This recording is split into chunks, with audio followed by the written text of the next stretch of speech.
And it's episode 334 on the Church Solutions podcast. My name is Phil Thompson. And I'm Steve Lacy. I had to get your help, Steve, on the episode number. I couldn't remember it. I just happened to remember it from last time. Why do all the, we've been doing these podcasts for years before there were podcasts, literally.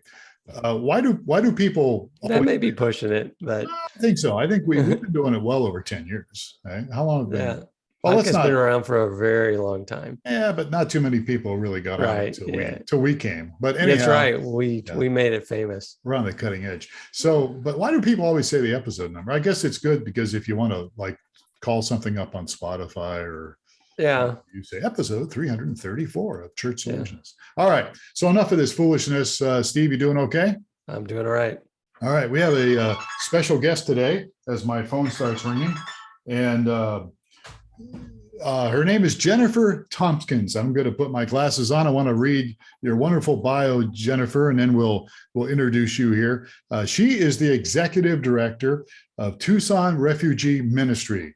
And she's been the executive director since October of 2019. She's got a master's degree from Gateway Seminary. She's got a bachelor's of science, and that's in biological pre-med illustration. I have to find out more about that here in a moment, Jennifer. And she's passionate about living her life out for God and loving people, her neighbors, or the kingdom of God. She's got a family, got 4 kids. And we're just so privileged to have you on here today, Jennifer. Thank you for being our guest today. Thank you for having me. So I want to just start off by saying that, you're here in Tucson, which is where we're at, but Tucson Refugee Ministry, I wanted to bring this topic up because I feel like it can affect everybody. Pastors and people listening to this podcast, all over the United States, North America, even globally, I guess. And so I want people to have that picture in mind here as we talk to you a little bit about what you do here and how maybe that's something that could apply to wherever in the world these listeners are. Does that make sense? Yeah, absolutely. So let's start with, what do you do? What does Tucson Refugee Ministry do? Right. Yeah, so we build bridges between the government who resettles refugees in the United States and the church, and we seek to really help to build support systems and help our refugees, who are our newest neighbors, to just come and not just survive, but to thrive. And we do that through a lot of different programs and ways that we can get a lot of our interdenominational Christians together to do that. So could I give some statistics on really how many refugees there are in the world today? So we have, across the world, there are about 86 million people who are displaced. So they've had to flee from their homes for one reason or another, whether that's war. We're hearing a lot about war, especially Ukraine and Afghanistan right now. But there's actually a lot of wars that are happening in other parts of the world right now too. So South Sudan, the DRC, we've got some things happening in Guatemala and Central America. And so there's a lot of different wars and things that are displacing people, but that's 86 million people. That's 1 in 95 people today are displaced from their homes. And here in the United States, we absolutely can't imagine what that's even like. We just live in such safety. We can't imagine being pushed out of our homes because of weather or because of a natural disaster or famine or war. So it's 1 in 95 people. So 26 million of them have been vetted by the UN to be resettable into other countries. And so of those 26 million, our president, whoever's president at the time, gets to decide how many of them get to come into the United States. So our previous administration, we only had about 9,000 that came in over the entire year. This year alone, we've already welcomed in more than we have in the last 4 years combined.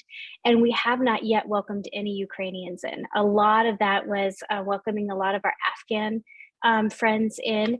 And so here in Tucson, it's estimated that we have over 10,000 refugees that are living here in Tucson. Arizona, over the years, has welcomed in almost 90,000 refugees. So we do have quite a few refugees in the state. And of course, once they become citizens, they have conditional citizenship. So they're welcomed in by the U.S. government. They're given conditional citizenship. They have to fulfill that within the first 5 years. And once they fulfill their citizenship, they're no longer tracked as refugees. They're just American citizens. Wow. So I mentioned before we started that I've got some close to home things going on. So my wife taught ESL to elementary kids, so English as a second language. And so, most people would say, oh, that means it's primarily, people from Mexico, right? That the Mexicans are coming. And she's like, no, it's, as I've grown to know, it's predominantly for her, it was a lot of Africa based and just all over the world. The majority of the kids that she was teaching at the school she was teaching at were, Congo and just other parts of the world. She put up a thing in her classroom that had a map, and each of the kids that were in her class had a push pin on the map, and it showed where everyone had come from. So it's, here in Southern Arizona, a lot of people think, since we're so close to the Mexican border, that it's mainly, teaching Spanish speaking kids, but it's not that way at all. And so, yeah. And so there was an organization, and I don't know if it was yours or maybe a confederate of organizations that would assist these refugees as they get placed in this country. There's, where do I live? Where do I find a job? How do I get my kids in school? Is that the type of thing that your organization is responsible for? So that's what the resettlement agencies are responsible for. So in Tucson, there are 4 resettlement agencies. So they're government funded. So of course, when the US government invites the refugee in, then they get chosen to go to a certain city. So when they go to Tucson, they'll go through one of 4 resettlement agencies. There'll be Catholic Social Services, Lutheran Social Services, Jewish Family and Children Services, or the IRC, which is International Rescue Committee. So what they do by law, they're required to get them into housing, to get them a job, and to get the kids in school, and to get them assigned for any assistance that they might need. But beyond that, there's no requirements to keep helping them. But we realize that they're coming in and they have absolutely no support system. So they may not know another soul. They're not coming in as family groups. They're coming in as individuals, and they may actually be coming in with somebody that they were at war with. And so their neighbor might be, they distrust them because they're from a country right next to them that their country was at war with. So they have no support systems. Frequently, they're not accepted into their own faith communities because they came from a different faith community. They don't know the language, they don't know the culture, and their job skills don't travel over. So if you were a doctor, let's say in Sudan, you would have to become a doctor again here in the United States. And there's something that we have that's called credit, and we have to have credit to be able to buy anything big, and that doesn't happen in most other countries. And so they're coming in essentially under poverty level because they don't have the support systems or the knowledge that most of our working poor have here in the United States. So what we do is we come in with lots of different programs and different ways to really engage the refugees and to be able to help them. So we have programs that are like driving, to be able to help them learn to get a driver's license. You guys are in Tucson. There's no way you could have a job without having a car here in Tucson because it's just so spread out and our public transportation isn't adequate for that. So we help them with driving lessons. We have a whole group that is called Arrive and Thrive that is half refugees and half business people here in Tucson. And what they do is they take that refugee and they say, hey, what do you want to do? Do you want to start a business? Do you want to work back into your area of interest? Do you want to buy a home? Do you need a certification so you can get a better job? What do you want to do? And they help them to navigate that system here in Tucson to be able to actually know how to do that. For some of us that have lived here in Tucson a long time, that's even a difficult thing to do, let alone if you don't know the language or the culture or just how things work. We have a lot of social groups. And so these social groups are anywhere from elementary age youth to teens to our college age students to all of our adult refugees. And these social programs are really to be able to help them to develop a community, to develop that support system. And we have a lot of volunteers from our almost 70 70 church partners that partner in with that. So they become friends. They become, their help and their support system here in the United States. We do things like baby partnerships. I can't imagine going to a new country, not having your mom or your sisters or your aunties around when you normally would have them.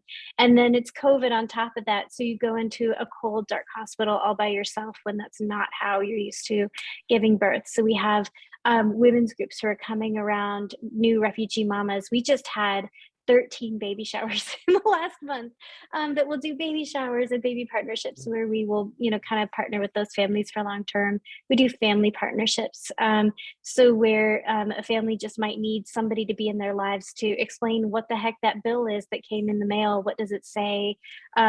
We do lots and lots of stuff with, we have a summer camp for youth. We recently started in the Amphi neighborhood, we started a community center. That's where a lot of our refugees live. Of course, it's the least expensive housing in Tucson and lots of apartment buildings. And so in that community center, we'll be able to have things like, a celebration of Afghan night. Right now it's Ramadan for a lot of our friends that are Muslim background. And so we've been celebrating Easter and Ramadan at the same time and kind of educating each other about what that's about. We have lots of different programs. Go ahead. I remember going with my wife to one of the kids' soccer games. So they were playing soccer on the weekend, and it was some of the refugee kids that we were there to cheer them on. And they had the person working with them that brought them to the game, his transportation and all that sort of thing. So kind of got a little bit of exposure to what I assume these churches. That's my next question is, as the churches participate, what are they doing? They're recruiting volunteers that would serve within your organization to do these things. What's the requirement on a church, or what does it look like to a church or the church members? What we're doing is really creating a bridge, creating a way that church members could actually connect in with refugees. And so we do a lot of vetting. So they go through Refugee 101, which is on our website, and anybody could go through that at any time. Tells about refugees and tells about cultural differences. And then we do a Refugee 201, which is together with us so people can ask all of their questions. We do a background check, so because we work with a vulnerable population, and then they can volunteer with us. And we have just a whole slew of different things that they could do to volunteer with us depending on their interests. Maybe they'd like to do tutoring. We do tutoring with kids, or maybe they'd like to do English class, or maybe they'd like to do driving, just all of these different things. So the volunteer from the church then would be able to just plug in wherever their interest is. But we frequently go and do church like presentations where I'll either get to go and talk in front of the church and let them know about what we're doing as a ministry, or we'll do like a table at the back and be able to let people know a little bit more about what we're doing. And that's how we've really gotten partnerships with so many churches here in Tucson. Let me jump in here because there's a lot of stuff you're talking about here. So I need to see a schematic in my brain. So you said there's 4 resettlement organizations like here in Tucson. And so you guys, Tucson Refugee Ministry, you're kind of the ones that kind of take it to the next step after, the things you just mentioned, all those things. Yeah. You guys are the ones that kind of help create, let's say, bridges or paths for refugees to start to get plugged in, assimilated into their. Yes. Am I right on this so far? Yeah, we work very closely with all 4 of those resettlement agencies. So whenever they have a need, they go ahead and they call us and talk to us. And it could be a need like a practical need. So we work with Care Portal. And so if there's a practical need, like they need a car seat or whatever, we'll go ahead and get that out there.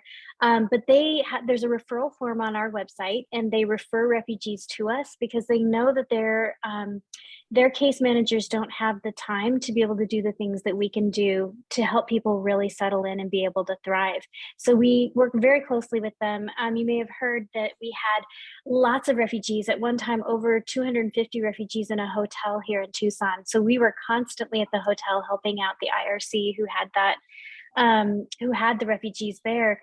And so we provided childcare, we provided English classes, we provided driving lessons, we helped them move into their new homes. So we really come alongside and assist the resettlement agencies in the things that they can't really get to because they're concentrating on, getting them homes, getting them jobs, all of those things. But then we continue those relationships so that we're able to really just speak into the lives of the refugees and be able to develop support systems for them.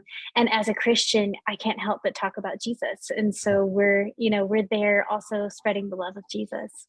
How did this start? I'm sorry, Steve, but I got to know. Whose idea was this? So Cherie Gray was our founder, and Cherie was an overseas global worker. And when she came home, she still wanted to be able to work with some of the Muslim populations that she'd worked with previously, and realized that there were refugees here. And I happened to be in a Bible study with her when she first came back and was realizing this and praying about whether or not she would start something up with this. And that was about 16 years ago. And she did. And she started to gather people and say, hey, look, here's this whole population that just needs to know the love of Jesus, that needs to have friends here in Tucson, so they don't feel so isolated. We had, for example, like one family who had gone 10 years without having an American friend or knowing anybody here. And their daughter, who was 9 years old at the time, emailed our Tucson Refugee Ministry and said, I'm scared for my mom. And so we went to the home, and because they knew no one and mom was suffering from depression, they just, were holed up by themselves. Now they're thriving. They're doing so well because we're able to come in and connect them with resources and be able to love on them and really, just continue to support them. But that happens a lot when they're afraid and they're scared. They just kind of close in on themselves. But I got to tell you, when they are put into community and they are loved on, man, they become bossy parts of those communities. I just before we got on this call, I had several of the refugee moms that were telling me that I need to come to their homes for dinner. Iftar is happening. So it's the closing of Ramadan when they invite all of their friends over for giant amounts of food. And they're telling us what we need to do in our programs because they feel so part of the community. And even in the community center, they're excited about the things that are happening there. That's amazing. So the question I was going to ask, is it what's the funding model? Is it for your organization or with the churches? How's that all work? Are you a nonprofit that takes donations or? Yeah, we're a nonprofit in Tucson. So we have a lot of private donors. We also apply for grants. We also have churches that support us. Really just people who are catching the idea of what we're doing and really getting excited. They are giving towards Tucson Refugee Ministry. We would love any sort of donations at any time. Definitely prayer. But, what we need the most is volunteers, people who are willing to come in and spend the time to make relationships. Is there what you're doing seems pretty unique to me, but is there anything like this in other states here in America? Do you know of any other organizations that are kind of doing very similar stuff to what you guys are? There are. And in fact, there is a whole kind of coalition of people who are doing this. Not every city has got a ministry that's doing it. But Cherie, who was my predecessor, who passed away 2.5 years ago, actually helped to start several in some different areas. So San Diego and Denver and Georgia. And so she was kind of traveling to help start some of the other ministries. And I've got an opportunity that I'm going to be going to California soon to be able to help start another one. But this could happen anywhere. All you really need is somebody who is passionate about connecting in with refugees and making relationships and being able to connect other Christians in with. There's just so many. You can't do it all on your own. You need friends who are going to go and love on refugees with you.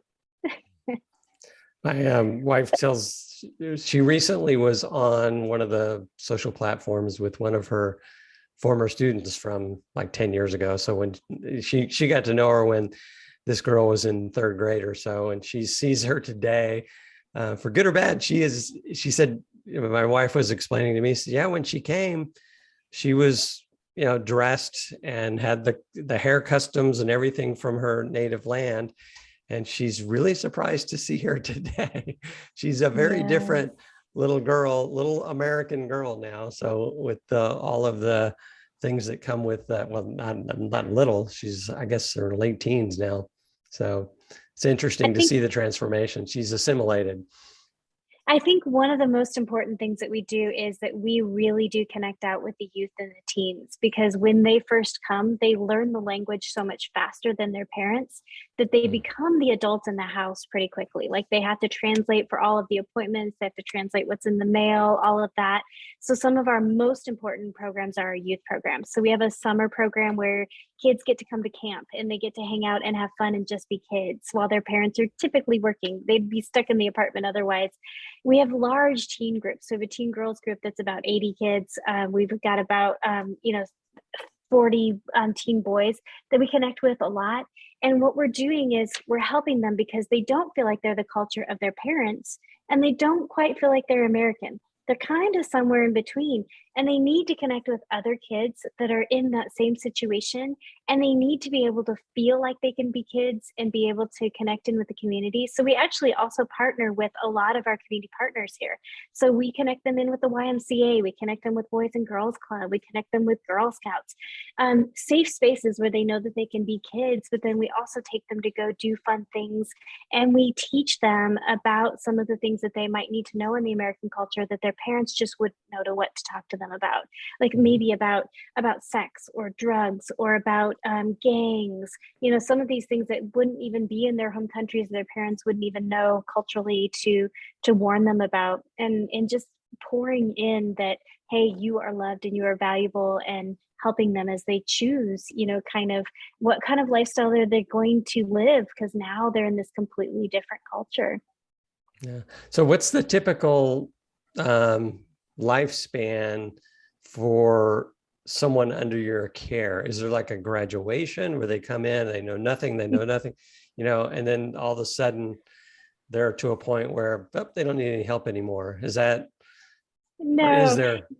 There's no graduation. It's really relationships. It's doing life with. And so, we've got some people who, they've partnered with families for years and years, and now are, they're with grandkids or kids of the people that they partnered with. They have become family, and that's really what they need, is that support system here. A lot of them are coming from cultures where it is a group culture, where you're a tribal culture, or you're with your family, and they're coming here with nothing.